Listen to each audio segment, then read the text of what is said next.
Light pass করতে পারবে না, কিন্তু বাকি সেকশনটা দিয়ে কিন্তু লাইট পাস করবে।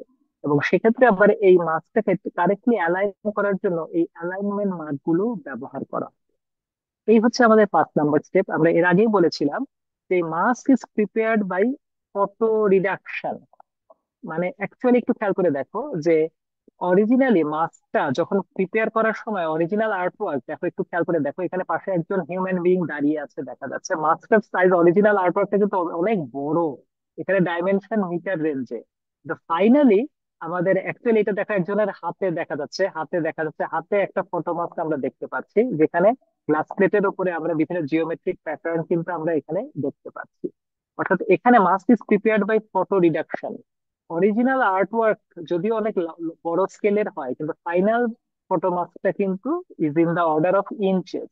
অর্থাৎ এটা হচ্ছে অরিজিনাল আর্টওয়ার্ক যেটা মিটার রেঞ্জের, ফাইনাল ফিনিশড মাস্কটা কিন্তু ইঞ্চ রেঞ্জে থাকে, অর্থাৎ রিলেটিভলি স্মল স্কেলে থাকে। এক্ষেত্রে ফটো রিডাকশন প্রিন্সিপাল কিন্তু এখানে ব্যবহার করা হচ্ছে, যে জিনিসটা আমরা এখানে বুঝতে পারছি।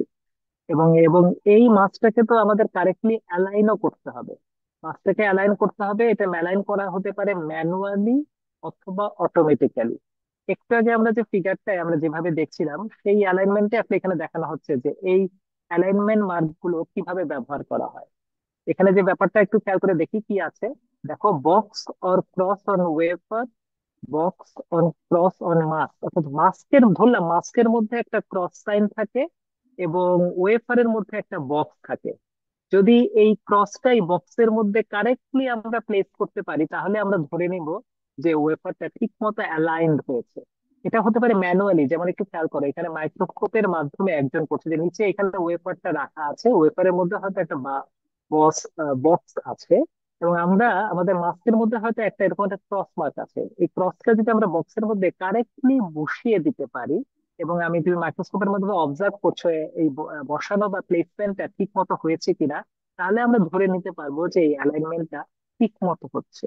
তো এই ধরনের মার্ক গুলো ব্যবহার করে আমাদের এই অ্যালাইনমেন্ট প্রসেসটা এক্সিকিউট করা হয়।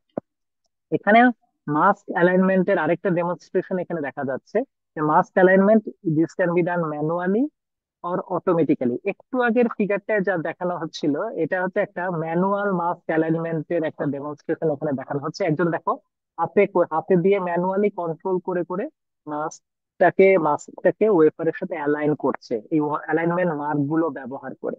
কিন্তু এটা আবার অটোমেটিক্যালিও করা হতে পারে, আজকাল আধুনিক প্রসেসে অনেক ক্ষেত্রেই অ্যালাইনমেন্ট অটোমেটিক্যালি করা হয়। যদি অটোমেটিক অ্যালাইনমেন্ট ব্যবহার করা হয়, অটোমেটিক তাহলে সেক্ষেত্রে ইউজুয়ালি সময় কম লাগে, around in range of seconds, 1 to 5 second. কিন্তু ম্যানুয়ালি যদি হিউম্যান অপারেটর যদি ম্যানুয়ালি অ্যালাইন করে থাকেন, তাহলে সেক্ষেত্রে সময় বেশি লাগে, 30 to 45 second or up to a minute. এবং এই অ্যালাইনমেন্টটাও কিন্তু এই যে দেখো নিচে আরেকটা ডেমনস্ট্রেশন দেখানো হচ্ছে, ওয়েফারের উপরে একটা ক্রস ছিল, মাস্কের উপরে এই শেপটা ছিল। এই ক্রস এটার মধ্যে যদি পারফেক্ট অ্যালাইনমেন্ট যদি হয়, তাহলে তার রেজাল্ট হবে এরকম। কিন্তু অ্যালাইনমেন্টটা যদি পারফেক্ট না হয়, ইমপারফেক্ট যদি অ্যালাইনমেন্টটা হয়, তাহলে হয়তো সেটা দেখতে মাইক্রোস্কোপ দিয়ে দেখলে সেটা এরকম দেখাবে। অর্থাৎ এই ক্রসটা এই পার্টিকুলার স্লটের মধ্যে পারফেক্টলি বসানো হয়নি। অর্থাৎ এক্ষেত্রে অ্যালাইনমেন্টটা পারফেক্ট হয়েছে, এই ক্ষেত্রে অ্যালাইনমেন্টটা কিন্তু পারফেক্ট হয়নি। এই রেজাল্ট গুলো দেখে আমাদের অ্যালাইনমেন্ট সম্পর্কে ডিসিশন নেওয়া হয়। তাহলে এই মাস্ক প্লেস করার পরে এর পরের স্টেপটাকে বলা হয় ফটোরেজিস্ট এক্সপোজার, যেটা আমরা আগেও বলেছি যে following alignment the photoresist is expose to the mask with high intensity UV light. এই যে এখানে আমরা দেখতে পাচ্ছি আমাদের ওয়েফার ছিল, ওয়েফারের উপরে এই রেড কালারের লেয়ারটা হচ্ছে আমাদের ফটোরেজিস্ট লেয়ার। তার উপরে আমরা মাস্ক অ্যালাইন করেছি, যেখানে এটা আমাদের ক্লোজড উইন্ডো, এটা ওপেন উইন্ডো, এটা ক্লোজড উইন্ডো, এটা ওপেন উইন্ডো। তাহলে আমাদের এইখানে আমরা লাইটটা যদি এক্সপোজ করি, তাহলে দেখি এই রিজিয়নটায় লাইট, ফটোরেজিস্টের উপর লাইট ইলুমিনেটেড হবে এবং ফটোরেজিস্টের প্রপার্টি চেঞ্জ হয়ে যাবে। এই সেকশনেও ফটোরেজিস্ট হচ্ছে will be expose to the ultraviolet light এবং এর প্রপার্টি চেঞ্জ হবে। তো এই রিজিয়নে কিন্তু ফটোরেজিস্টের প্রপার্টি চেঞ্জ হলো না। এই প্রসেসটাকেই বলা হয় ফটোরেজিস্ট এক্সপোজার বা এক্সপোজার অফ দ্য প্যাটার্ন। যে প্যাটার্নটা আমরা প্রিন্ট করতে চাই, সেটাকে আমরা ফটোরেজিস্টের উপর কিভাবে এক্সপোজ করব, এটা পরের স্টেপটা।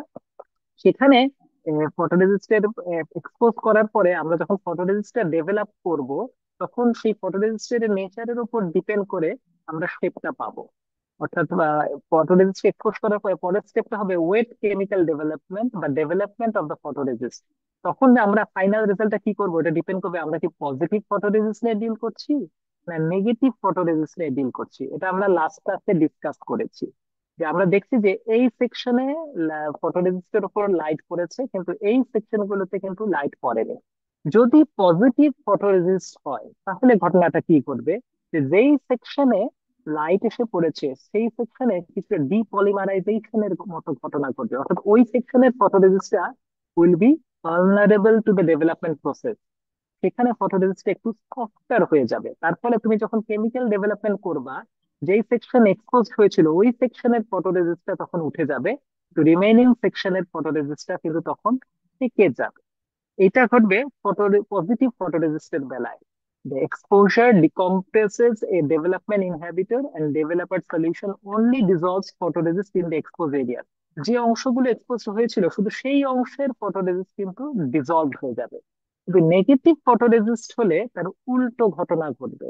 তাহলে যেই অংশের আলো এসে পড়েছিল, ফটোরেজিস্ট ইজ ফটোপলিমারাইজড হোয়ার এক্সপোজ, যে অংশটা এক্সপোজ হয়েছে সেখানে আরেকটা পলিমারাইজেশন প্রসেস ঘটবে। মানে ওই অংশের photoresist will become harder. That section will become insoluble to the developer. তার ফলে তুমি যখন ডেভেলপারদের ডেভেলপ করবা, এই অংশের ফটোরেজিস্টের চেঞ্জ হবে না, তো বাকি অংশটার ফটোরেজিস্টটা তখন কিন্তু উঠে যাবে। অর্থাৎ নেগেটিভ ফটোরেজিস্টের বেলায় তার উল্টোটা ঘটবে। সুতরাং এর পরবর্তী স্টেপটা হচ্ছে ফটোরেজিস্ট ডেভেলপমেন্ট, এবং ফটোরেজিস্ট ডেভেলপমেন্টের রেজাল্টটা ডিপেন্ড করবে আমরা কি পজিটিভ ফটোরেজিস্ট নিয়ে ডিল করছি না নেগেটিভ ফটোরেজিস্ট। এইমাত্র আমরা দুইটা ক্যাটাগরি ফটোরেজিস্ট নিয়ে ডিল করলাম, তার একটা ছিল পজিটিভ ফটোরেজিস্ট। এইমাত্র আমরা ডেফিনেশনটা বলেছি, আবার যদি একটু রিপিট করি, এইমাত্র আগের ফিগারে ডান দিকেরটা হচ্ছে পজিটিভ ফটোরেজিস্টের রেজাল্ট, আর বাম দিকের আউটকামটা হচ্ছে নেগেটিভ ফটোরেজিস্টের রেজাল্ট। পজিটিভ ফটোরেজিস্টের কি ছিল? Positive photoresist is the type of resist যে the portion of the resist that is irradiated by light becomes soluble to the developer. যে অংশটায় লাইট এসে পড়েছে that section becomes soluble. Negative হলে এর উল্টোটা ঘটে, যে অংশটায় লাইট এসে পড়েছে that section becomes insoluble। সুতরাং পজিটিভ ফটোরেজিস্টে যেখানে লাইট এসে পড়ে সেটা সলিউবল হয়। পজিটিভ ফটোরেজিস্টের দুইটা এলিমেন্ট থাকে ফটোরেজিস্টের, একটা হচ্ছে type of polymer or resin, আর আরেকটা হচ্ছে বলা হয় বাইন্ডার বা সেন্সিটাইজার। এই বাইন্ডার সেকশনটা একটা ফটো অ্যাক্টিভ কম্পাউন্ড, অর্থাৎ এই এলিমেন্টটাই আসলে লাইটের ওপর ডিপেন্ড করে, বা লাইট পড়ার ফলে এই এলিমেন্টারই প্রপার্টি চেঞ্জ হয়। এইভাবে ডিপেন্ড করে আমরা স্ট্রাকচারটা পেতে পারি। এবং পজিটিভ ফটোরেজিস্টের বিভিন্ন রকম ক্যাটাগরি আছে আমাদের এখানে। আমরা দুইটা এক্সাম্পলের নাম এখানে দেওয়া আছে, দুইটা পজিটিভ ফটোরেজিস্ট, একটাকে বলা হয় ডিকিউএন রেজিস্ট, আর একটার নাম হচ্ছে পিএমএমএ রেজিস্ট। ডিকিউএন কি? ডিকিউএন তো একটা কেমিক্যাল কম্পাউন্ডের নাম। DQN stands for diazoquinone ester, আর এন স্ট্যান্ডস ফর নোভালাক। অর্থাৎ আমাদের যে দুইটা কম্পোনেন্ট ছিল, একটা কম্পোনেন্ট ছিল একটা রেজিন বা একটা পলিমার, সেই কম্পোনেন্টটা হচ্ছে নোভোলাক এই এই প্রথম রেজিস্টের বেলায়। এবং বাইন্ডার বা সেন্সিটাইজারটা কোনটা? Photo active diazoquinone ester. সুতরাং এটাকে দুইটা কম্পোনেন্ট থাকে বলে এটাকে বলা হয় টু কম্পোনেন্ট রেজিস্ট। এর বাইরে সিঙ্গেল কম্পোনেন্ট রেজিস্ট হতে পারে, যেমন এখানে একটা এক্সাম্পল দেওয়া আছে পিএমএমএ, পলিমিথাইল মিথাইল। এগুলো সবই বিভিন্ন অর্গানিক কম্পাউন্ড, যেগুলো আমাদের ফটোরেজিস্টের বিভিন্ন প্রপার্টি ডেমনস্ট্রেট করতে আমাদের সাহায্য করে। এরপরে এবং ফটোরেজিস্ট থেকে কখন পজিটিভ ফটোরেজিস্ট বলা হবে এটা তো আমরা দেখলাম। আর সেটাকে ফটোরেজিস্টকে অবশ্যই ডেভেলপ করতে হয়, অর্থাৎ একটা ফটোরেজিস্টের সাথে একটা ডেভেলপার সলিউশনও লাগে। পজিটিভ ফটোরেজিস্টের ক্ষেত্রে ডেভেলপার সলিউশন হিসেবে সাধারণত পটাশিয়াম হাইড্রোক্সাইড বা টিএমএইচ, টেট্রামিথাইল অ্যামোনিয়াম হাইড্রোক্সাইড, এই ডেভেলপার সলিউশন গুলো ইউজুয়ালি ব্যবহার করা হয়। এবং ফটোরেজিস্ট এবারে পজিটিভ ফটোরেজিস্টের পরেই আসে নেগেটিভ ফটোরেজিস্ট। এইমাত্র বললাম নেগেটিভ ফটোরেজিস্ট কোনটা। For a negative photoresist, the resist that is irradiated by light becomes insoluble to the developer. অর্থাৎ উল্টোটা ঘটে, যে অংশটা লাইটে এক্সপোজ হয় সেই অংশটা ইনসলিউবল হয়। এবং এক্ষেত্রেও নেগেটিভ ফটোরেজিস্টেরও দুইটা পার্ট থাকে, একটা হচ্ছে কেমিক্যালি ইনার্ট রাবার বা বেস সেকশন, আরেকটা একটা ফটো অ্যাক্টিভ এজেন্ট বা সেন্সিটাইজার, যেটা লাইটের সাথে সাথে প্রপার্টি চেঞ্জ হবে। আমরা তো একটু আগেই দেখেছি কখন পজিটিভ ফটোরেজিস্ট বলবো, কখন নেগেটিভ ফটোরেজিস্ট বলবো। নেগেটিভ ফটোরেজিস্টের একটা এক্সাম্পল যেখানে দেওয়া আছে, এটা আরেকটা টু কম্পোনেন্ট রেজিস্ট, যেটার নাম হচ্ছে বিস অ্যারাইল অ্যাজাইড রাবার রেজিস্ট। যেখানে দুইটা কম্পোনেন্টের মধ্যে একটা কম্পোনেন্ট রেজিন কম্পোনেন্টটা হচ্ছে একটা সিনথেটিক রাবার, এবং আরেকটা সেন্সিডাইজার যেটা থাকে, হুইচ ক্রস লিঙ্কস আপন ফটোলাইসিস। তার মানে হচ্ছে কি, যদি ফটোলাইসিস মানে ইউভি লাইটকে যদি এটাকে এক্সপোজ করা হয়, তাহলে এটা এখানে একটা পলিমারাইজেশন প্রসেস ঘটে, যেটাকে এখানে ক্রস লিঙ্কিং বলা হচ্ছে। তার ফলে যে অংশটা আলো এসে পড়েছে, that becomes insoluble to the developer. মোটামুটি এই প্রিন্সিপালেই ফটোরেজিস্ট গুলা কাজ করে, এবং তারপর ডিপেন্ড করে ফটোরেজিস্টটাকে পজিটিভ আর নেগেটিভ ফটোরেজিস্ট আমরা বলে থাকি। কারণ এই স্লাইডে একটা ফটোরেজিস্ট ডেভেলপমেন্টের একটা ডেমনস্ট্রেশন আমাদের এখানে দেখানো হচ্ছে। আমরা যদি একটু খেয়াল করি, প্রথমে ছিল আমাদের সাবস্ট্রেট, তার উপরে অক্সাইড, তার উপরে ফটোরেজিস্ট লেয়ার। তারপরে আমরা এখানে একটা মাস্ক অ্যাপ্লাই করছি। মাস্কের মধ্যে আমরা দেখি এই সেকশনটা হচ্ছে ট্রান্সপারেন্ট বা ক্লিয়ার সেকশন, আর এই সেকশনটা হচ্ছে নন ট্রান্সপারেন্ট বা ক্রোম বা ইমালশন সেকশন। তার উপর ডিপেন্ড করলে ব্যাপারটা কি ঘটবে আমরা একটু দেখি, যে পজিটিভ ফটোরেজিস্ট হলে কি ঘটবে, নেগেটিভ ফটোরেজিস্ট হলে কি ঘটবে। পজিটিভ ফটোরেজিস্ট মানে কি হচ্ছে গিয়ে, এই অংশের মধ্যে আলো এসে পড়েছে, এই অংশের মধ্যে আলো এসে পড়েছে, তার ফলে ব্যাপারটা কি দাঁড়াবে, যে ঘটনা, যে যে পজিটিভ ফটোরেজিস্ট মানে যে অংশটা এক্সপোজড হয় সেই অংশটা সলিউবল হয়। এই জন্য এটাকে ডেভেলপ করার পর এই অংশে থেকে আমরা দেখতে পাচ্ছি যে রেজিস্ট উঠে গেছে, এবং যে অংশে নন ট্রান্সপারেন্ট উইন্ডো ছিল সেই অংশে কিন্তু রেজিস্ট রয়ে গেছে। নেগেটিভ ফটোরেজিস্ট যদি হয় তাহলে উল্টোটা ঘটে, এই অংশ হচ্ছে লাইট পড়েছে, আর নেগেটিভ ফটোরেজিস্ট মানে this section will become insoluble to development. এই জন্যই ডেভেলপ করে পড়ার পর আমরা দেখতে পাচ্ছি যে এই অংশের ফটোরেজিস্ট রয়ে গেছে, কিন্তু যে অংশে আলো পড়েনি সেই অংশের ফটোরেজিস্টটা এজড অ্যাওয়ে হয়েছে। অর্থাৎ এর উপর ডিপেন্ড করে পজিটিভ রেজিস্ট বা নেগেটিভ রেজিস্ট ব্যবহার করা হচ্ছে নাকি, তার উপর ডিপেন্ড করে আমরা অপোজিট আউটকাম পেলাম, যে ফটোরেজিস্ট ডেভেলপমেন্টের ক্ষেত্রে কি হয়। এখানেও ফটোরেজিস্ট ডেভেলপমেন্টের আরো দুটো কিছু ডেমনস্ট্রেশন এখানে দেখানো হচ্ছে। এই ডেভেলপমেন্টটা হতে পারে নর্মাল ডেভেলপমেন্ট, যেটা আমরা ইউজুয়ালি যা এক্সপেক্ট করি তা হচ্ছে।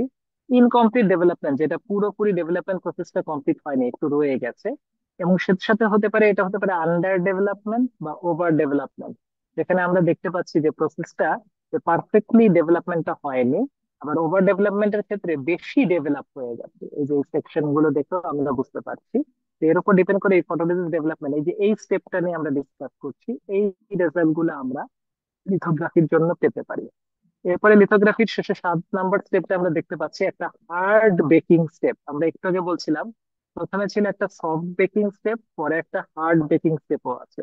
এই ডেভেলপমেন্টের পরে another baking step is executed to harden the photoresist and improve its adhesion properties. এই হার্ড বেকিং কি, হার্ড বেকিং হচ্ছে relatively higher temperature 120 to 180 degree সেলসিয়াসে বেক করা হয় ফর 20 to 30 মিনিটস। আমরা যদি একটু মনে করি, দিকে সফট বেকিং এর ক্ষেত্রে টেম্পারেচার ছিল কিন্তু লোয়ার, 60 to 80 ডিগ্রি সেলসিয়াস, কিন্তু হার্ড বেকিং এর ক্ষেত্রে আপ টু 180 ডিগ্রি সেলসিয়াসে বেক করা হয়। এটাও ডেভেলপমেন্ট প্রসেসের একটা পার্টিকুলার স্টেপ, যেটাকে এক্সিকিউট করা হয়। এবং তারপরে বেকিং এর পরের পরের যে স্টেপে আমরা আসি, different etching techniques. After the hard baking step, chemical etching is performed to remove any barrier material not protected by photoresist. একটু খেয়াল করে দেখি এরপরে যে এচিং স্টেপটা করা হয়, একটু খেয়াল করো যে এখানে পজিটিভ রেজিস্টের বেলায় আমাদের এই সেকশন থেকে রেজিস্ট উঠে গেছিল, ফলে এই সেকশনে আমাদের অক্সাইড লেয়ারটা এক্সপোজ অবস্থায় আছে। আর নেগেটিভ রেজিস্টের বেলায় যে অংশটা আলো করেছে সেই অংশের রেজিস্ট উঠে গেছে, ফলে এই অংশে আমাদের অক্সাইড লেয়ারটা এক্সপোজ অবস্থায় আছে। তারপরে যখন এডিটিং করা করা হয়, তারপর তাহলে তার ফলে আলটিমেটলি কি দাঁড়াবে, তাহলে আমরা যদি খেয়াল করি যখন ডেভেলপ করা হয়, এই যে এই সেকশনের অক্সাইডটা আলটিমেটলি আমাদের যে ডেভেলপ করার পরে যে অংশটা আমাদের রেজিস্ট দিয়ে প্রোটেক্টেড আছে, এই অংশের অক্সাইডটা শুধুমাত্র রয়ে যাবে। আর এই ক্ষেত্রে একটু খেয়াল করছি, এই অংশের অক্সাইডটা উঠে গিয়ে বাকি অংশের অক্সাইডটা কিন্তু আমাদের থেকে যাবে।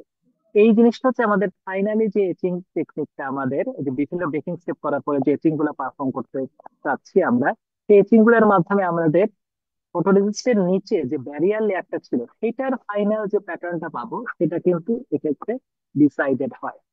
যে the agent will remove unprotected barrier layer and as it rapidly attacks the barrier layer compared to the photoresist layer. এই জিনিসটি আমরা নেক্সট নেক্সট দুটো স্টেপে আবার একটু বোঝার চেষ্টা করবো এখানে কি ঘটছে। এখানে যে এচিং টেকনিকটা আমরা ডিসকাস করতে যাচ্ছি সেটা হতে পারে ওয়েট এচিং বা ড্রাই এচিং। আমাদের এচিং স্টেপটা এটা হতে পারে আইদার ওয়েট এচিং অথবা এটা হতে পারে ড্রাই এচিং। এখন ওয়েট এচিং হলে ব্যাপারটা আসলে কি হয়? ওয়েট এচিং হলে যে টেকনিকটা ব্যবহার করে সেটার নাম হচ্ছে বিওই বা বাফার্ড অক্সাইড এচ। এখানে যে এচিং সলিউশনটা ব্যবহার করা হচ্ছে, the etching solution contains hydrofluoric acid and the wafers are immersed in it. এই হাইড্রোফ্লুরিক অ্যাসিডের যে সলিউশনটা যেটা থাকে, it etches oxide more rapidly than it etches the resist. অর্থাৎ এখানে যে সলিউশনটা আমাদের যে যে থাকে সেটা আমাদের ওই অক্সাইডটাকে পার্টিকুলারলি এচ করে ফেলে, এবং তার ফলে এবং এক্ষেত্রে এচিং রেটটা হতে পারে 10 to 100 ন্যানোমিটার পার মিনিট। এই টেম্পারেচার রেঞ্জে কিন্তু আমাদের এই এচিং সেকশনটা বা এচিং প্রসেসটা কিন্তু আমরা এক্সিকিউট করতে পারি, যার ফলে আমরা রেজাল্টটা হতে পারি।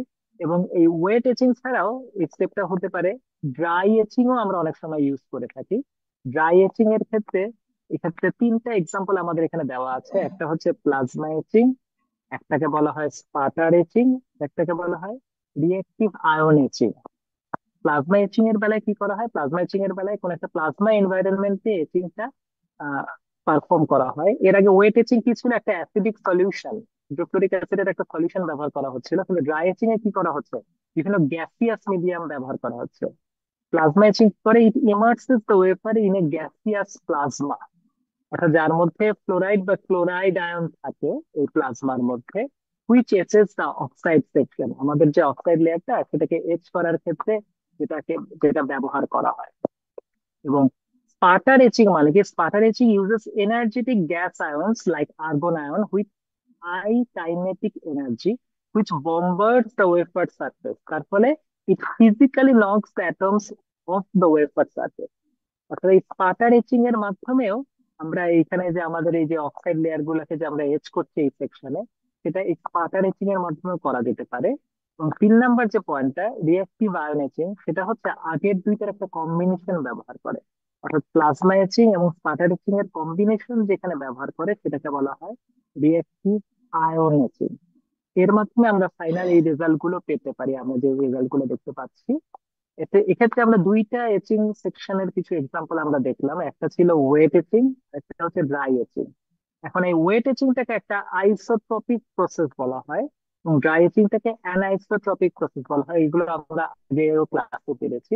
আইসোট্রপিক প্রসেস মানে হচ্ছে যেখানে ওয়েচিং এর রেজাল্টটা হতে পারে এরকম, যে আমাদের পার্টিকুলার যে সেকশনে এখানে আমাদের নন ইউনিফর্ম রেজাল্ট কিন্তু এই ওয়েট এচিং এর মাধ্যমে পেতে পারি। তো ড্রাই এচিংটা একটা অ্যানাইসোট্রপিক প্রসেস, যেখানে যার ফলে এচিং এর যে রেজাল্টটা, যেটা আমাদের অ্যাক্সেস ইউনিফর্ম রেজাল্ট কিন্তু আমরা পেতে পারি। আর এছাড়া আমরা যে ড্রাই এচিং এর ক্ষেত্রে আমরা বিভিন্ন যে প্লাজমা এচিং একটা পার্টিকুলার মেকানিজমের কথা বললাম, তার কিছু এচিং সোর্সের একটা লিস্ট এই টেবিলে দেওয়া আছে, যেখানে ম্যাটেরিয়ালের উপর ডিপেন্ড করে যে কি ধরনের সোর্স গ্যাস ব্যবহার করা হয়। আমরা একটু আগে যে কটা এক্সাম্পল দেখাচ্ছি সেখানে আমরা অক্সাইড কে এচিং করছিলাম, অক্সাইড লেয়ার। সুতরাং এখানে দেখতে পাচ্ছি যে সিলিকন ডাইঅক্সাইডের ক্ষেত্রে এচিং করতে কোন সোর্স গ্যাস ব্যবহার করা হয়? কার্বন টেট্রাফ্লুরাইড, কার্বন হেক্সাফ্লুরাইড, এইরকম ম্যাটেরিয়াল গুলা ব্যবহার করা হয়। কিন্তু সিলিকন ডাইঅক্সাইডের বদলে যদি পলিসিলিকনকে আমরা এচ করতে চাই বা কোনো মেটাল অ্যালুমিনিয়াম বা টাইটেনিয়ামকে আমরা যদি এচ করতে চাই, তো সেই ক্ষেত্রে কিন্তু আবার ডিফারেন্ট সোর্স গ্যাস ব্যবহার করা হয়।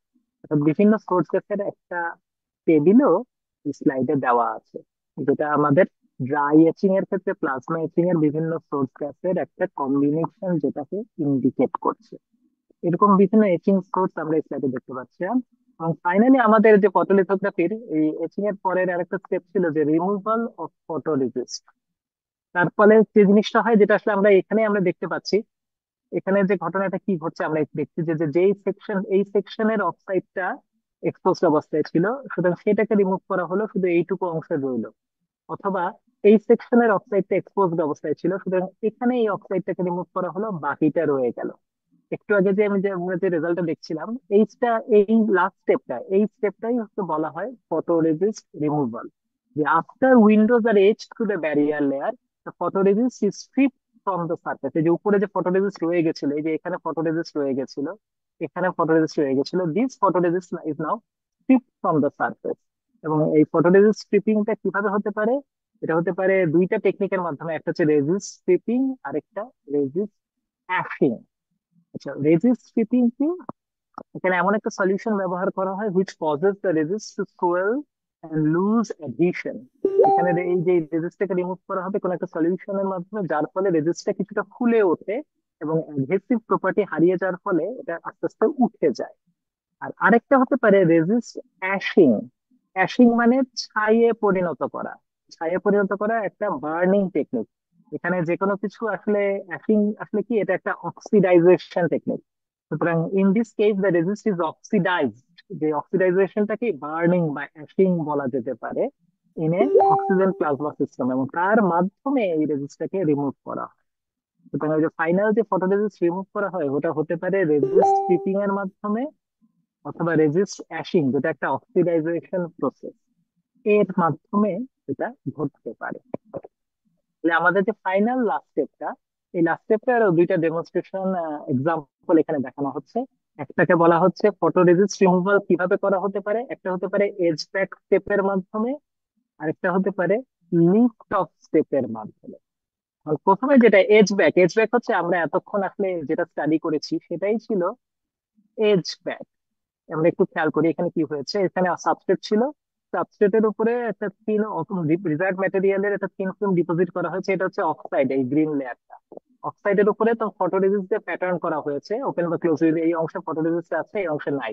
ফটোরেজিস্ট আছে, নাই। তারপরে আবার হচ্ছে গিয়ে যে the film is etch using photoresist mask, তারপরে যে অংশ এক্সপোজড অবস্থায় ছিল সেই অংশের অক্সাইডকে রিমুভ করা হয়ে গেছে। এবং ফাইনালি যখন ফটোরেজিস্টকে উপর থেকে ফটোরেজিস্টকে রিমুভ করে ফেলা হয়, তখন ফাইনালি নিচে আমরা অক্সাইডের প্যাটার্ন লেয়ার পাই। এবং এখানে একটা পার্টিকুলার, যে আমরা এতক্ষণ যে স্টেপ গুলো যে মেথডটা ডিসকাস করছিলাম সেটা এই এজ ব্যাক স্টেপই। এইটার একটা পার্টিকুলার প্রপার্টি হচ্ছে photoresist has the same polarity as final film। মানে একটু খেয়াল করে দেখি এখানে যে ফটোরেজিস্টের পোলারিটি, এখানে আমরা দেখতে পাচ্ছি ফটোরেজিস্ট আছে, নাই, আছে, নাই। সরি, এই এই সেকশন গুলোতে ফটোরেজিস্ট আছে আর মাঝখানের সেকশন গুলোতে নাই। তো এই যে আমরা দেখতে পাচ্ছি যে অক্সাইডের যে ফাইনাল পোলারিটি সেটাও হচ্ছে এই ফটোরেজিস্টের পোলারিটির সাথে ম্যাচ করে। এখানে অক্সাইড আছে, এখানে অক্সাইড নাই। এখানে অক্সাইড আছে, এখানে অক্সাইড নাই। সুতরাং সেম পোলারিটি। এটার একটা অপোজিট স্টেপ আছে যেটাকে বলা হয় লিফট অফ। সেখানে কি হয় একটু খেয়াল করি। প্রথমে photoresist is coated and pattern, অর্থাৎ প্রথমে অক্সাইড লেয়ার ডিপোজিট করা হয় না, প্রথমে ফটোরেজিস্টে ডিপোজিট করে প্যাটার্ন করা হয়। Then the thin film of oxide is deposited. তার ফলে দেখি ফটোরেজিস্টের উপরে আমাদের অক্সাইড লেয়ার ডিপোজিট করা হয়েছে। তারপরে আবার এমন একটা সলিউশন করা হয় যে যে ফটোরেজিস্ট সোয়েলস এন্ড ইট লুজেস ইট অ্যাডহেসিভনেস। তারপরে এমন একটা সলিউশন ব্যবহার করা হচ্ছে, আমরা দেখতে পাচ্ছি যে ফটোরেজিস্ট এখানে সোয়েল আপ করা হচ্ছে। ফলে এই অংশগুলো আস্তে আস্তে উঠে যাবে, যে এই অংশগুলো উঠে যাবে। এবং উঠে যাওয়ার ফলে এখানে ফটোরেজিস্ট উঠে যাচ্ছে, ফটোরেজিস্টের সাথে সাথে কিন্তু উপরে যে ডিপোজিটেড অক্সাইড ছিল সেটাও কিন্তু উঠে যাচ্ছে। তার ফলে যেই সেকশনে ফটোরেজিস্ট ছিল না, এই সেকশনের অক্সাইড গুলো শুধুমাত্র থেকে যাবে। তাহলে এই মেকানিজমে আমরা দেখতে পাচ্ছি যে photoresist has opposite polarity as compare to the final film. Final ফিল্মে দেখতে পাচ্ছি এখানে অক্সাইড নাই, এখানে অক্সাইড আছে, এখানে অক্সাইড নাই, এখানে অক্সাইড আছে, এখানে অক্সাইড নাই। আমরা যদি ফটো রেজিস্টের পোলারিটি খেয়াল করি, যে ফটো রেজিস্টের আছে, নাই, আছে, নাই, তাহলে আমরা দেখতে পাচ্ছি যে ফটো রেজিস্টের পোলারিটি আর ফাইনাল থিন ফিল্ম পোলারিটি কিন্তু এক্ষেত্রে অপোজিট। সুতরাং এই ক্ষেত্রে এই মেকানিজমটাকে বলা হয় লিফট অফ মেকানিজম। আমরা এত ট্র্যাডিশনালি যেটা এত করে আসছিলাম সেটাকে বলা হচ্ছিল এজ ব্যাক মেকানিজম। আর আরেকটা এর অপোজিট যে প্রসেসটা হতে পারে সেটাকে বলা যেতে পারে লিফট অফ মেকানিজম। এইগুলোর মাধ্যমে আমরা মোটামুটি আমরা লিথোগ্রাফির মেইন স্টেপ গুলো এখানে আমরা স্টাডি করলাম, যার মাধ্যমে লিথোগ্রাফির বিভিন্ন স্টেপ গুলো আমরা আজকে এখানে বুঝতে পারছি যে কিভাবে লিথোগ্রাফি এক্সিকিউট করা হয়। এখন এটার আরেকটা স্টেপ সম্পর্কে আমরা ব্রিফলি আসলে আরেকটু ডিসকাস করব, যেটাকে বলা হয়, আমরা যে এখানে এই যে লিথোগ্রাফির অনেকগুলো স্টেপ ডিসকাস করেছি, তো এটার মধ্যে আমাদের অ্যাকচুয়ালি প্রিন্টিংটা কোথা হয়। অ্যাকচুয়াল প্রিন্টিংটা হয় এই স্টেপটায়, যেখানে মাস্ক অ্যালাইন করা হয় এবং মাস্কটাকে একটা লাইটের প্যাটার্ন দিয়ে এক্সপোজ করা হয়। এখন এই যে অ্যাকচুয়াল প্রিন্টিং কিন্তু মূলত এই স্টেপ গুলায় হয়। সুতরাং এই এক্সপোজার সিস্টেম নিয়ে আমরা আরেকটু ব্রিফলি ডিসকাস করবো। ফটোলিথোগ্রাফিক প্রিন্টিং এর এই প্রিন্টিং স্টেপ গুলোতে যে এক্সপোজার সিস্টেমটা বলা হয়, এই এক্সপোজার সিস্টেমটা আসলে তিনটা ক্যাটাগরির হতে পারে। এটা হতে পারে কন্ট্যাক্ট প্রিন্টিং, অথবা প্রক্সিমিটি প্রিন্টিং, অথবা প্রজেকশন প্রিন্টিং। এই ব্যাপারটা কি দাঁড়ায় সেটা যদি আমরা একটু দেখার চেষ্টা করি, যে প্রিন্টিং স্টেপের মধ্যে অ্যাকচুয়ালি আমরা তিনটা প্রিন্টিং স্টেপ ব্যবহার করি, যেটা হতে পারে আইদার কন্ট্যাক্ট প্রিন্টিং, অথবা প্রক্সিমিটি প্রিন্টিং, অথবা প্রজেকশন প্রিন্টিং। এই নামগুলোর অর্থ আসলে কি দাঁড়ায় এটা আমরা অলরেডি দেখতে স্টাডি করেছি, কিন্তু আরেকটু বুঝতে চাই। কন্টাক্ট প্রিন্টিং, কন্টাক্ট প্রিন্টিং এর বেলায় যেটা ঘটে, কন্টাক্ট প্রিন্টিং এর বেলায় আমরা দেখছি যে আমরা যে একটা লেন্স সিস্টেমের মাধ্যমে ইউভি সোর্সকে এই যে মাস্কের মাধ্যমে আমরা একটা ওয়েফারের উপরে এক্সপোজ করছি। এই যে ওয়েফার ছিল, ওয়েফারের উপরে অক্সাইড, অক্সাইডের উপরে এটা হচ্ছে ফটোরেজিস্ট লেয়ার। কন্টাক্ট প্রিন্টিং এর বেলায় যেটা ঘটে আমরা দেখি যে mask is in contact with the wafer, মাস্কটা ওয়েফারকে টাচ বা কন্টাক্ট করে থাকে। প্রক্সিমিটি প্রিন্টিং এর বেলায় কি করি, দেখি যে মাস্ক এবং ওয়েফারের মাঝখানে একটা স্মল স্পেস থাকে, আমরা দেখতে পাচ্ছি যে মাস্কটা ঠিক ওয়েফারকে টাচ করে নেয়, এখানে একটা স্মল গ্যাপ দেখা যাচ্ছে। আর প্রজেকশন প্রিন্টিং এর বেলায় কি ঘটে একটু খেয়াল করি, যে মাস্ক আর ওয়েফারের মধ্যে একটা সিগনিফিকেন্ট গ্যাপ থাকে, এবং এখানে পার্টিকুলার লেন্স সিস্টেম থাকে, সেই লেন্স সিস্টেমের মাধ্যমে ম্যাগনিফিকেশন বা ডিম্যাগনিফিকেশনের সাহায্যে এই মাস্কের উপরে যে জিওমেট্রিক প্যাটার্ন থাকে সেটা আলটিমেটলি ওয়েফারের উপর প্রিন্ট করা হয়। সুতরাং এখানে placement of the mask on the wafer দেখে, যদি ডিরেক্ট ওয়েফারের সাথে কন্ট্যাক্টে থাকে তাহলে বলা হবে কন্ট্যাক্ট প্রিন্টিং, যদি একটা স্মল গ্যাপ থাকে তাহলে সেটাকে বলা হয় প্রক্সিমিটি প্রিন্টিং। আর যদি একটা লেন্স সিস্টেম ব্যবহার করা হয় এবং সিগনিফিক্যান্ট গ্যাপ থাকে তাহলে সেটাকে কিন্তু বলা হয় প্রজেকশন প্রিন্টিং। এখানে এই তিনটার কিছু ডিটেলস এখানে দেওয়া আছে। প্রথমে কন্টাক্ট প্রিন্টিং দেখলাম, কন্টাক্ট প্রিন্টিং কেন বলা হচ্ছে আমরা একটু খেয়াল করি। মাস্ক ইজ ইন কন্টাক্ট, দেখে যে ডিরেক্টলি এই যে ফটোরেজিস্ট লেয়ারটা, মাস্কটার এটা হচ্ছে মাস্কের open window, closed window, open window, closed window, open window, এটা কিন্তু মাস্কটা কিন্তু ডিরেক্টলি টাচ করে আছে ওয়েফারকে, এই জন্য এটাকে বলা হচ্ছে কন্টাক্ট প্রিন্টিং। এখন এটা যদি একটা ফিচার দেখি, এক্ষেত্রে optical projection is not needed, this is a 1:1 system. এই 1:1 বলার কারণ হচ্ছে যেহেতু মাস্কটা ওয়েফারকে ডিরেক্টলি টাচ করে থাকে, সুতরাং এখানে মাস্কের যে জিওমেট্রিক প্যাটার্নটা যে সাইজে থাকে ঠিক সেই সাইজেই সেটা ওয়েফারের উপরে প্রিন্ট হয়, এই জন্য এটাকে 1:1 সিস্টেম বলা হয়। অর্থাৎ এক্ষেত্রে কোনো ডিম্যাগনিফিকেশন বা ম্যাগনিফিকেশন কিন্তু ঘটছে না। এক্ষেত্রে যেটা হয়, the mask is pressed on to the wafer, মাস্কটাকে ওয়েফারের উপর প্রেস করা হয়, এবং এবং এই প্রেশারটার ম্যাগনিটিউডও এখানে কিন্তু ডিফাইন করা হয়েছে, মানে 0.3 অ্যাটমসফিয়ারের মতো রেঞ্জের প্রেশার অ্যাপ্লাই করা হয়। It is illuminated by UV light, UV লাইটের মানে হচ্ছে ওর ওয়েভলেংথ রেঞ্জ হচ্ছে 300 থেকে 450 ন্যানোমিটার, এবং there is no mask wafer gap, যেহেতু কোনো গ্যাপ নাই এই এক্ষেত্রে কোনো ডিফ্রাকশন থাকে না। এবং এক্ষেত্রে যে একটা ব্যাপারটা হচ্ছে, neither the mask not the wafer is perfectly flat, there is variation in contact. যেহেতু মাস্কটা ওয়েফারকে ডিরেক্টলি টাচ করে থাকে এবং ওয়েফারের সারফেসটা কিন্তু পারফেক্টলি ফ্ল্যাট না, অর্থাৎ এটা কিন্তু এই জন্য এখানে যেহেতু ডিরেক্টলি টাচ করে থাকে, সুতরাং there is variation in contact. সুতরাং টাচ করে যদি থাকবে তাহলে সেখানে প্রথম কথা হচ্ছে উইয়ার অ্যান্ড টিয়ার এর সুযোগ বেশি থাকবে, এবং সেক্ষেত্রে ভ্যারিয়েশন ইন কন্ট্যাক্টও কিন্তু থাকবে। এই সেট আপটাকে বলা হয় কন্ট্যাক্ট প্রিন্টিং। এই কন্ট্যাক্ট প্রিন্টিং যে আমরা ব্যবহার করি যেটা ডিরেক্টলি টাচ করে আছে, এই কন্ট্যাক্ট প্রিন্টিং এর সুবিধা কি, এই কন্ট্যাক্ট প্রিন্টের লিমিটেশন বা ডিমেরিট কি? Relatively simple set up, and it can achieve good resolution. Up to 0.1 micron resolution can be achieved. Now, this is primarily used for research and prototyping. অর্থাৎ এই contact প্রিন্টিংটা মূলত একাডেমিক এনভায়রনমেন্টে, রিসার্চ এনভায়রনমেন্টে কিন্তু এটা বেশি ব্যবহার করা হয়। অর্থাৎ ইন্ডাস্ট্রিয়াল ল্যাবে কিন্তু কন্ট্যাক্ট প্রিন্টিং অতটা ব্যবহার করা হয় না। আর লিমিটেশন দেখি, অসুবিধা কি, যে এটা মাস্কটা ওয়েফারকে ডিরেক্টলি টাচ করে থাকবে, যেহেতু ডিরেক্টলি টাচ করে থাকে, it can damage the surface of both the mask and the wafer. Directly touch করে থাকলে সেখানে ক্ষয় হওয়ার সুযোগ বেশি তৈরি হবে, উইয়ার অ্যান্ড টিয়ার এর সুযোগ এখানে বেশি তৈরি হবে। This can damage the surface of both the mask and the wafer. এইটা এটার একটা পসিবল লিমিটেশন। তো কন্ট্যাক্ট প্রিন্টিং এর পরে আমরা যেটা স্টাডি করি সেটা হচ্ছে প্রক্সিমিটি প্রিন্টিং। প্রক্সিমিটি প্রিন্টিং এর বেলায় কি হয় দেখো, আমরা একটু খেয়াল করি, মাস্কটা ওয়েফারকে ডিরেক্টলি টাচ করে নেয়, এখানে কিন্তু একটা স্মল গ্যাপ আছে দেখছি। The mask is in close proximity to the wafer. It is not directly touching it. So the mask is in close proximity to the wafer but does not come in contact. যদিও খুব কাছাকাছি থাকে কিন্তু সেটা touch করে থাকে না, একটা স্মল গ্যাপ থাকে। এই গ্যাপের রেঞ্জ কি টিপিক্যালি 10 to 50 মাইক্রন। আমরা যে দেখছি এখানে একটা গ্যাপ, এই গ্যাপটা কি অ্যারাউন্ড 10 to 50 মাইক্রন রেঞ্জের একটা গ্যাপ থাকে। And this is again without optical projection. This is a 1:1 system, অর্থাৎ মাস্কের মধ্যে যে প্যাটার্নের সাইজ আর ওয়েফারের উপরে যে প্রিন্টিং হয় দুটা একই সাইজের থাকে। This has a longer mask life. যেহেতু মাস্কটা ডিরেক্টলি টাচ করে থাকে না, সুতরাং এক্ষেত্রে ওয়ার এন্ড টিয়ার কম হয়, সুতরাং mask life is longer in this case. এবং এক্ষেত্রে যেহেতু ডিরেক্টলি টাচ করে না, একটা স্মল গ্যাপ আছে, সুতরাং এক্ষেত্রে ডিফ্রাকশনের অপরচুনিটি আছে। এবং this systems operates in the Fresnel diffraction regime. এটা হচ্ছে অপটিক্স এর একটা প্রপার্টি, যে near field diffraction, far field diffraction. এক্ষেত্রে নিয়ার ফিল্ড ডিফ্রাকশন আমাদের কনসিডার করতে হবে, যেটাকে বলা হয় ফ্রেনেল ডিফ্রাকশন রেজিম। এটা থেকে অপটিক্স থেকে এটা সম্পর্কে তোমাদের স্টুডেন্টদের ধারণা থাকা কথা। এটা হচ্ছে 2 নাম্বার প্রিন্টিং সিস্টেম, যেটাকে বলা হয় প্রক্সিমিটি প্রিন্টিং। ফাইনালি 3 নাম্বারটাকে বলা হয় প্রজেকশন প্রিন্টিং, যেখানে মাস্ক আর ওয়েফারের মধ্যে কিন্তু সিগনিফিকেন্ট গ্যাপ থাকে এবং এখানে আমাদের একটা কমপ্লেক্স লেন্স সিস্টেম ব্যবহার করা হয়। এটাকে বলা হয় প্রজেকশন প্রিন্টিং।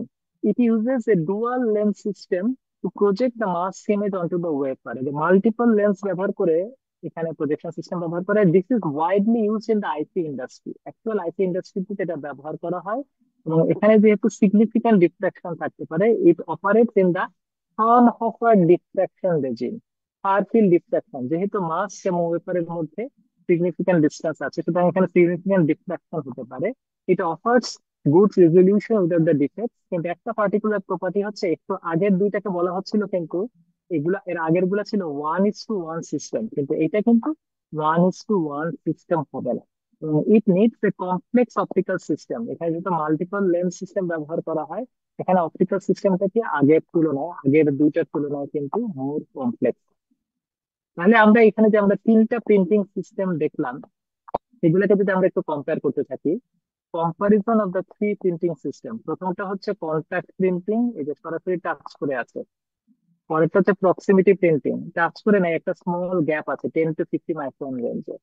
আর ফাইনালি 3 নাম্বারটা হচ্ছে প্রজেকশন প্রিন্টিং, যেখানে সিগনিফিকেন্ট ডিস্টেন্স আছে এবং এটা কমপ্লেক্স লেন্স সিস্টেম ব্যবহার করে এই প্রজেকশনটা অ্যাপ্লাই করা। এই তিনটাকে যদি আমরা কম্পেয়ার করার চেষ্টা করি, প্রতিটার ক্ষেত্রেই লাইট সোর্স হিসেবে ইউভি লাইট ব্যবহার করা হয়েছে, অপটিক্যাল সিস্টেম কাজে লাগছে, এবং তার মাধ্যমে আমরা মাস্কের জিওমেট্রিক প্যাটার্নটা আমরা ওয়েফারে ফটোরেজিস্টের উপর প্রিন্ট করতে পারছি। তাহলে কন্ট্যাক্ট প্রিন্টিং আর প্রক্সিমিটি প্রিন্টিং কে বলা হয় 1:1 সিস্টেম। আচ্ছা, স্টুডেন্টদের কাছে একটু জানতে চাই, এটা কয়েকবার বলেছি, 1:1 সিস্টেম কথাটার মানে কি? একটু স্টুডেন্টদের কাছে জানতে চাচ্ছি। এইমাত্র কয়েকবার ক্লাসে বলেছি, একটু দেখো। 3টা সিস্টেমের মধ্যে প্রথম দুইটা হচ্ছে 1:1 সিস্টেম, এই কথাটার মানে কি?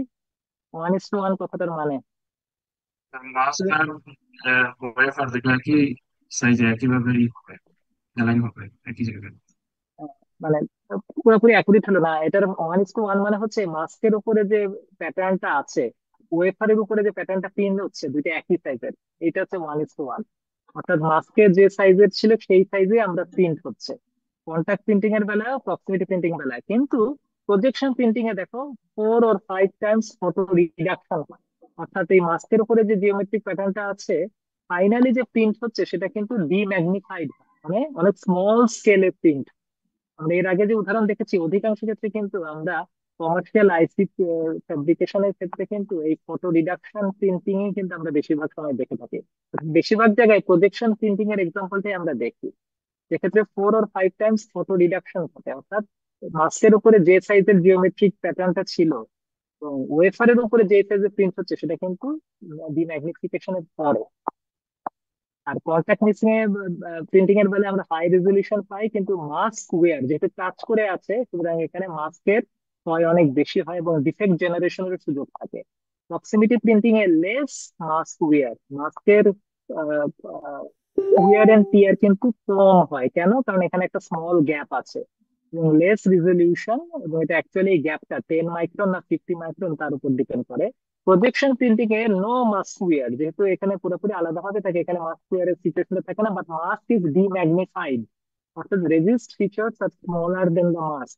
মাস্কের উপর যে ফিচারের সাইজ ছিল, কিন্তু অ্যাকচুয়াল ওয়েফারের রেজিস্টের উপরে যেটা প্রিন্ট হচ্ছে সেটা কিন্তু মাছ স্মলার। তাহলে প্রথম দুইটা হচ্ছে first simple, choice for R&D, research and development, অর্থাৎ একাডেমিক ল্যাবে কিন্তু এই দুইটা ব্যাপার হয়। কিন্তু প্রজেকশন প্রিন্টিংটা মাছ মোর এক্সপেন্সিভ এবং it is used in the IC industry. Photo deduction যে টেকনিকটা প্রজেকশন প্রিন্টিং, এটা মূলত আইসি ইন্ডাস্ট্রিতে ব্যবহার হয়। প্রথম দুইটা একাডেমিক এনভায়রনমেন্টে রিসার্চ এন্ড ডেভেলপমেন্টের জন্য ব্যবহার হয়, আর প্রজেকশন প্রিন্টিংটা কিন্তু আইসি ইন্ডাস্ট্রিতে মূলত ব্যবহার হয়। এখানে আমরা এইমাত্র যে তিনটা প্রিন্টিং দেখেছি তাদের আবার আরেকটা কম্পারিজন ফিগার দেওয়া আছে। প্রথমটা হচ্ছে কন্ট্যাক্ট প্রিন্টিং, দ্বিতীয়টা প্রক্সিমিটি প্রিন্টিং, তিন নাম্বারটা প্রজেকশন প্রিন্টিং। কন্ট্যাক্ট প্রিন্টিং এ দেখো এই যে টাচ করে আছে, প্রক্সিমিটি প্রিন্টিং এ একটা গ্যাপ দেখা যাচ্ছে 10 to 50 মাইক্রন, আর প্রজেকশন প্রিন্টিং এ কিন্তু লেন্স সিস্টেম ব্যবহার করা হয়, ডিম্যাগনিফাই করার মাধ্যমে জিনিসটাকে প্রিন্ট করা। দেখো প্রথমে contact printing 1:1 system, projection printing 1:1 system, কিন্তু সরি, কন্টাক্ট প্রিন্টিং আর প্রক্সিমিটি প্রিন্টিং 1:1 সিস্টেম, কিন্তু প্রজেকশন প্রিন্টিংটা কিন্তু demagnification. Mask image is projected onto the resist by lenses. এর মধ্যে কন্টাক্ট প্রিন্টিং এর ক্ষেত্রে ডিফ্রাকশন এফেক্ট থাকে না, প্রজেকশন প্রক্সিমিটি প্রিন্টিং এর ক্ষেত্রে নিয়ার ফিল্ড ডিফ্রাকশন বা ফ্রেনেল ডিফ্রাকশন কনসিডার করতে হয়, প্রজেকশন প্রিন্টিং এর ক্ষেত্রে ফার ফিল্ড ডিফ্রাকশন বা ফ্রনহোফার ডিফ্রাকশন কনসিডার করতে হয়। এবং এদের কিছু রেজাল্টও আমাদের ফাইনালি ডান দিকের ফিগারটার মধ্যে দেখা যাচ্ছে। আমরা যে ইমেজটা পাবো একটু খেয়াল করে দেখো, যে আমাদের এখানে ক্লোজ উইন্ডো ছিল, এখানে ওপেন উইন্ডো, এখানে ক্লোজ উইন্ডো, তার মধ্যে লাইট এখানে এসে পড়ছে, আমরা দেখতে পাচ্ছি।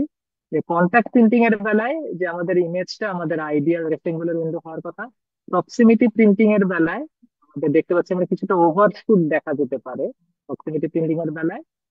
প্রজেকশন প্রিন্টিং এর বেলায় একটা বেল শেপ কার্ভ বা গাউসিয়ান ফাংশনের মতো কিছুটা দেখ। এখানে হচ্ছে যে আমাদের light intensity profile for the three exposure system, আমাদের লাইট ইন্টেন্সিটি প্রোফাইল, আমাদের যে ওপরে যে জায়গায় আলো এসে পড়ছে সেখানে ম্যাক্সিমাম ইন্টেন্সিটি যদি I0 হয়, তাহলে কন্ট্যাক্ট প্রিন্টিং, প্রক্সিমিটি প্রিন্টিং বা প্রজেকশন প্রিন্টিং এর জন্য তিন রকমের লাইট ইন্টেন্সিটি প্রোফাইল কিরকম দেখায়, সেটা আমরা এখানে একটা ডেমনস্ট্রেশন দেখতে পাচ্ছি যে তিন রকম প্রিন্টিং সিস্টেম আমাদের ক্ষেত্রে কিরকম হতে পারে।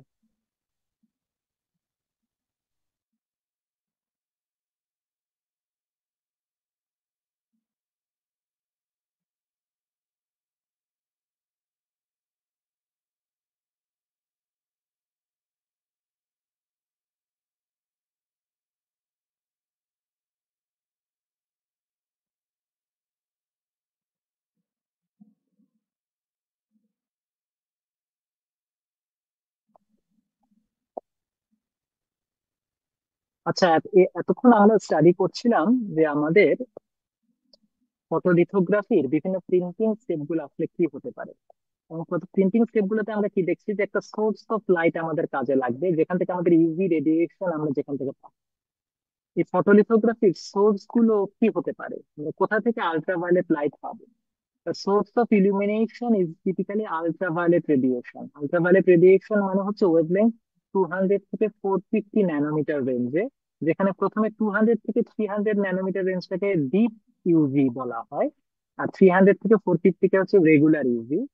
ইউজুয়ালি এখানে বিভিন্ন ভেপার ল্যাম্প ব্যবহার করা হয়, যেমন মার্কারি ভেপার ল্যাম্প। এটা হচ্ছে ইউভি রেডিয়েশনের একটা সোর্স হতে পারে, যার মাধ্যমে আমরা লিথোগ্রাফি পারফর্ম করবো। বিভিন্ন রকমের ভেপার ল্যাম্প আমরা টিপিক্যালি ব্যবহার করে রাখি, এবং ভেপার ল্যাম্পের আউটপুট স্পেকট্রা এখানে দেখানো হচ্ছে, যেখানে রিলেটিভ স্পেকট্রাল ইরেডিয়েন্স ভার্সেস ওয়েভলেংথ এখানে প্লট করা হচ্ছে। আমরা দেখি যে যে 200 থেকে 450, অর্থাৎ মোটামুটি আলট্রাভায়োলেট রেঞ্জে আমাদের যে বিভিন্ন মার্কারি ভেপার ল্যাম্প জাতীয় ল্যাম্প যদি আমরা ব্যবহার করি, এর টিপিক্যাল আউটপুট স্পেকট্রা এরকম হয়। আমরা দেখতে পাচ্ছি এখানে যে আমরা বিভিন্ন জায়গায় দেখতে পাচ্ছি এখানে বিভিন্ন শার্প পিক বিভিন্ন ওয়েভলেংথে পাওয়া যায়, যেমন 365 ন্যানোমিটার একটা শার্প পিক পাওয়া যাচ্ছে, 436 ন্যানোমিটার একটা শার্প পিক পাওয়া যাচ্ছে। এখানে ইউজুয়ালি ব্যাপারটা কি হয় যে to simplify lens optics the single lines is used while other lines are filtered out. তো ফিল্টারিং এর মাধ্যমে এই পার্টিকুলার ওয়েভলেংথের লাইট সোর্সকে আমরা পার্টিকুলার ব্যবহার করি, এবং তার উপর ডিপেন্ড করে এই বিভিন্ন ওয়েভলেংথের নাম দেওয়া হয় আলাদাভাবে। যেমন 436 ন্যানোমিটার যে পিকটা, এটাকে বলা হয় জি লাইন, মানে হচ্ছে এইটা হচ্ছে জি লাইন। আবার 365 ন্যানোমিটার যে পিক, সেটাকে বলা হয় আই লাইন। যেমন এইটাকে বলা হয় আই লাইন। এই মার্কারি পেপার ল্যাম্পের সাথে সাথে আমরা অন্যান্য জেনন আর্ক ল্যাম্পও ব্যবহার করতে পারি। জেনন আর্ক ল্যাম্পের একটা ফিচার হচ্ছে সেটা শর্টার ওয়েভ লেন্থ, যেমন 290 ন্যানোমিটার ওয়েভ লেন্থ রেঞ্জে স্ট্রং লাইন দিতে পারে, যেটা এই ফিগারে দেখা যাচ্ছে না। যেন আমাদের জেনন আর্ক ল্যাম্পের ক্ষেত্রে আমরা 290 ন্যানোমিটার ওয়েভ লেন্থেও পিক পেতে পারি, এবং এইগুলোই ফটোলিথোগ্রাফির ক্ষেত্রে সোর্স হিসেবে ব্যবহার করা হয়।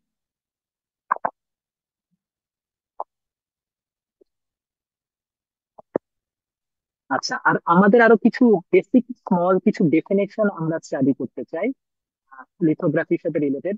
এরকম একটা ডেফিনেশন হচ্ছে ফটোরেজিস্ট কন্ট্রাস্ট। আমরা এই একটু আগে যে আমরা স্টাডি করেছি ফটোরেজিস্ট, যেটা পজিটিভ ফটোরেজিস্ট বা নেগেটিভ ফটোরেজিস্ট হতে পারে। ফটোরেজিস্ট কন্ট্রাস্ট হচ্ছে একটা পার্টিকুলার প্যারামিটার যেটা ফটোরেজিস্টের কোয়ালিটি ইন্ডিকেট করে। This is a measure of the ability of a resist to distinguish between light and dark portions of the mask. কিভাবে, আমরা যদি একটু খেয়াল করি, এখানে ফটোরেজিস্টের ডেফিনিশন দেওয়া আছে, দেখো গামা 1/log10 অফ D100/D0। যেখানে D100 আর D0 কি, এখানে দেখো, এখানে D0 এবং D100 এই প্যারামিটার গুলো ডিফাইন করা আছে। আমরা একটু খেয়াল করি এখানে কি প্লট করা হয়েছে, যে fraction of resist remaining versus exposure dose. Positive রেজিস্টের বেলায় কি হবে, পজিটিভ রেজিস্টের বেলায় দেখো আমরা আলো যেখানে পড়বে সেখান থেকে ফটো রেজিস্ট আস্তে আস্তে উঠে যাবে।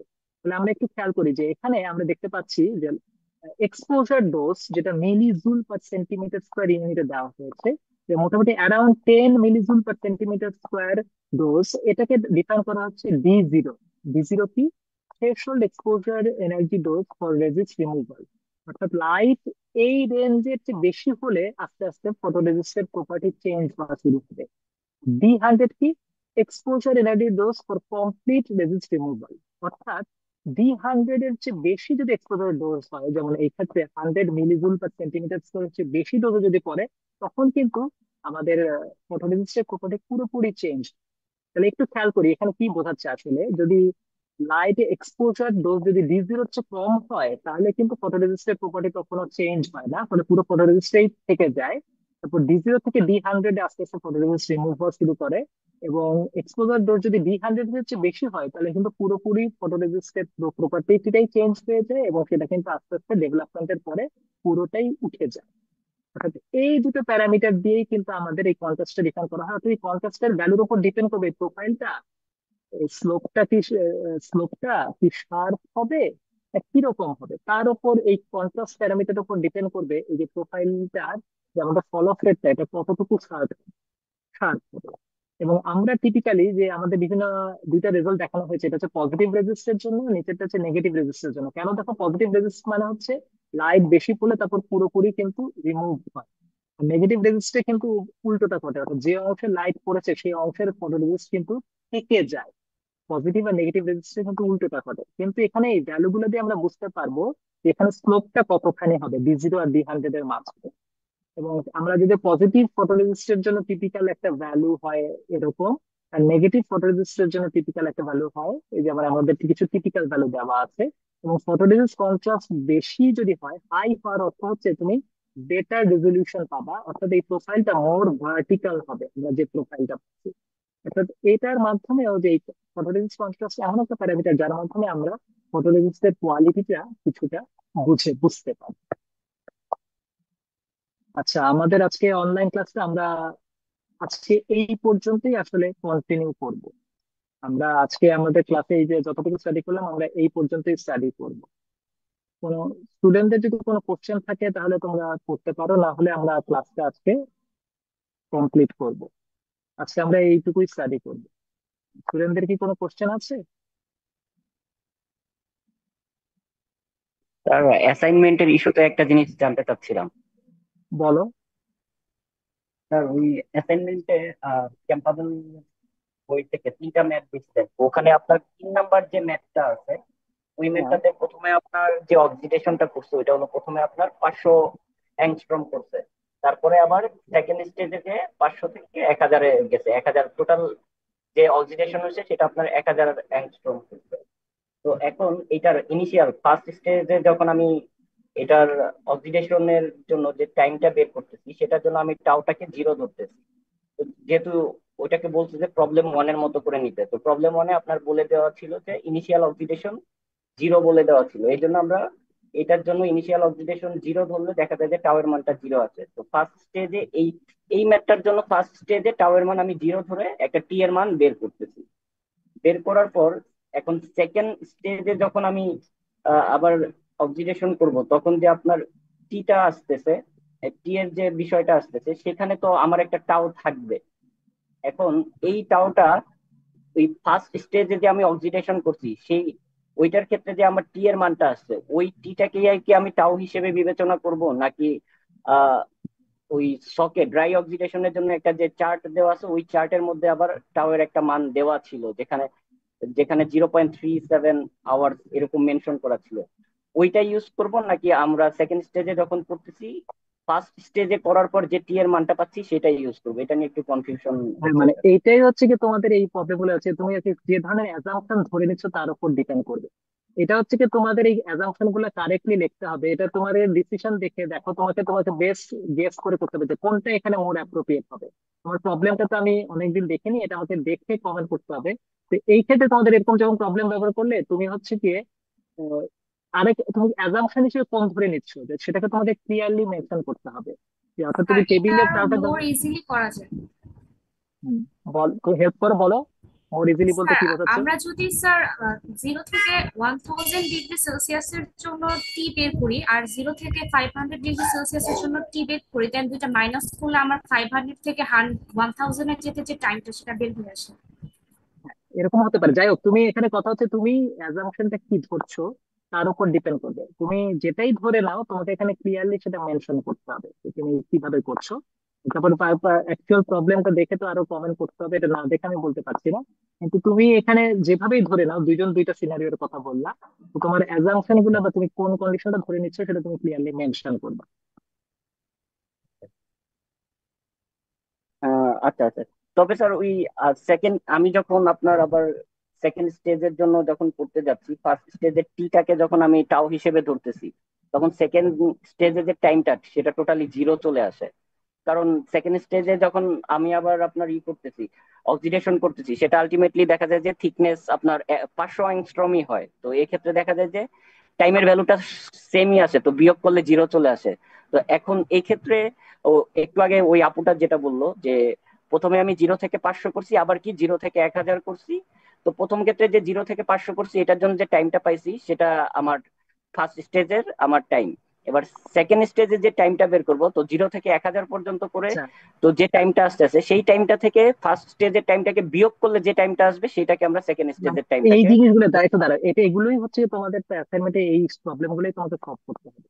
তোমার এই প্রবলেমটার অ্যাকচুয়াল ডিটেল না দেখে আমি তোমাকে এখন তো ডিরেক্ট অ্যান্সার পাবো না, কিন্তু এটাই এই যে কোনটা তোমার জন্য মোর অ্যাপ্রোপ্রিয়েট হবে সেই ডিসিশন নেওয়াটাই তোমার কাজ। তবে তুমি যে অ্যাজাম্পশনটা ধরে নিবা সেটা ক্লিয়ারলি মেনশন করবা যে আমি এটা ধরে নিয়ে এটা পেয়েছি। এই, ঠিক আছে। আচ্ছা স্যার, ঠিক আছে।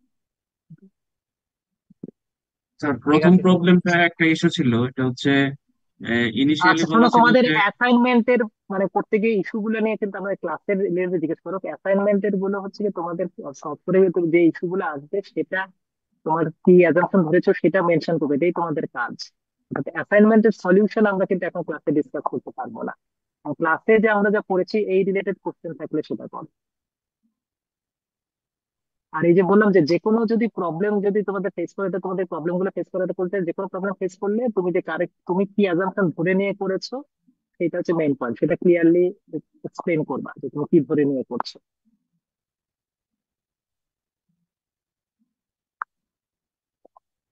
আমার একটা প্রশ্ন আছে আর কি কোনো কোশ্চেন আছে? স্যার। আমাদের পরীক্ষায় কোয়েশ্চন কেমন হবে? পরীক্ষার কোশ্চেন কেমন হবে তো যে কোনো এটা তো অলরেডি এখনো ডিসাইড করা হয়নি। আমাদের ক্লাসে আমাদের যে জিনিসগুলো কভার করছি সেই রিলেটেড যে কোনো কিছুই থাকতে পারে।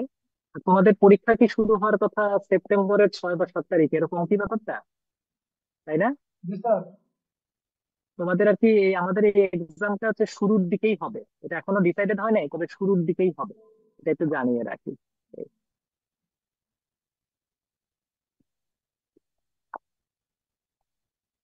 থিওরি ম্যাথ থাকতে পারে দুটাই নাকি? হ্যাঁ, থিওরি বা যে যে সবকিছুই থাকতে পারে। আর এটা তো এখন আমাদের পরীক্ষার টাইম আসেনি, তো এটা আরো পরে ডিসকাস করবো আমরা। Okay sir. আচ্ছা, আর এর বাইরে আছে তোমাদের, এইটার বাইরে তোমাদের একটা রিপোর্ট রাইটিং টাস্ক থাকবে। যে মানে আমাদের এই কোর্স ক্লাসে যা পড়ানো হচ্ছে এটার সাথে রিলেটেড কোন একটা পেপার স্টাডি করে তোমাদের একটা রিপোর্ট তৈরি করতে হবে। এটার নোটিশটাও তোমাদের এই টিমসে দিয়ে দেওয়া হবে। একটা যে কোনো আমাদের এই সিলেবাসের সাথে রিলেটেড কোনো একটা রিসার্চ পেপার স্টাডি করে তার থেকে একটা সামারি প্রিপেয়ার করতে হবে। এই জিনিসটার নোটিশ আমাদের টিমসে দেওয়া হবে, এটার জন্য একটু বেশি সময় দেওয়া হবে, 3 উইকস এর মতো টাইম দেওয়া হবে। এটা তোমাদের জানিয়ে রাখা হলো যে তোমাদের একটা কোর্স রিপোর্ট প্রিপেয়ার করতে হবে, যেটা এই অল্প সময়ের মধ্যেই, যেটা নোটিস আমাদের টিমসে দেওয়া হবে। স্যার কোনো কুইজ হবে কি না? কুইজ মানে আমাদের যে টার্ম ফাইনালের আগে আলাদা সেপারেট কুইজ হবে না, টার্ম ফাইনাল যেটা সেটাই। একটা রিপোর্ট রাইটিং টাস্ক থাকবে যেটা এই টিমসে আমরা নোটিসটা দেবো।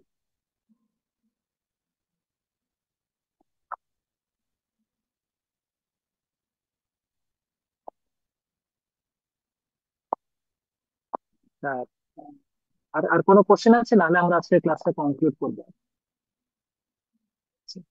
ঠিক আছে, আমরা কাজ ক্লাসটা তাহলে কনক্লুড করছি আর কি। তোমরা তাহলে স্টুডেন্টরা লিভ নিতে পারো। আসসালামু আলাইকুম স্যার।